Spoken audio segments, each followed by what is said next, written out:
All right, gonna point out some stuff here that are slowing down your guys' Facebook ad results. So first thing we do is look at the text.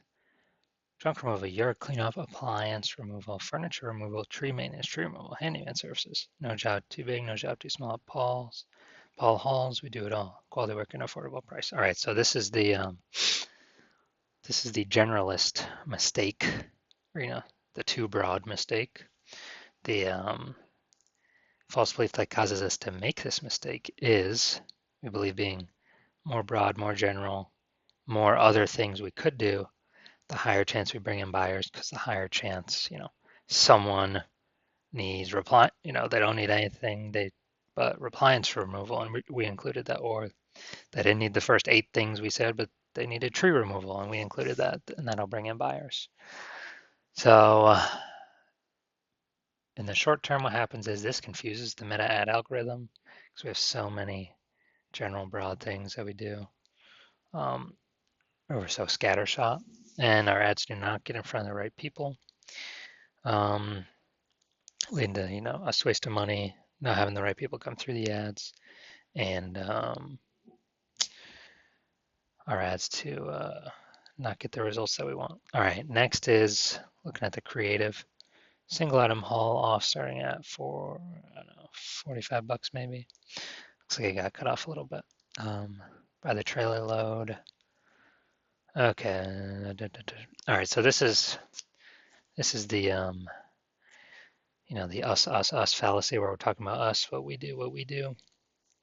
And the number one reason, uh, the false belief that causes us to make this mistake, the us mistake, is we believe the more we talk about us, the more info we give about us, the higher the probability someone buys. But in real life, it's actually the opposite. So the short-term consequences, more people are going to be scrolling on by because more people don't know it's for them and them specifically. Having less of the right people come through, kind of spinning our wheels, not getting people coming through that are interested. So we're getting people that are coming through, but they're not committed, so they don't follow through and buy. Now, the bottom of the ad, always a mistake to have anything below the ad creative. The false belief that causes us to make this mistake is that since we have these fields to fill out, and Meta does actually prompt us to fill them out, that we should. But no, it's false. Meta pushes us to fill these out because it makes Meta more money. It does not make us more money. I'm in the business of getting us more money. Now, how does it make Meta more money? Well, this thing looks, stuff down here below the ad makes it look more like an ad. People don't want to be sold to. More people scroll on by instead of coming up to read what we got up here. More people are scrolling by, so Meta can serve more ads per unit time if they do not spend much time and engage with your ad. That's Meta's goal. Maximize their money, not maximize our money. So long-term consequences of all three of these mistakes is potentially get frustrated and turn off Facebook as a lead generation source. And so our competitors come in there, take up the attention, take up the ad inventory slots that we stop competing for.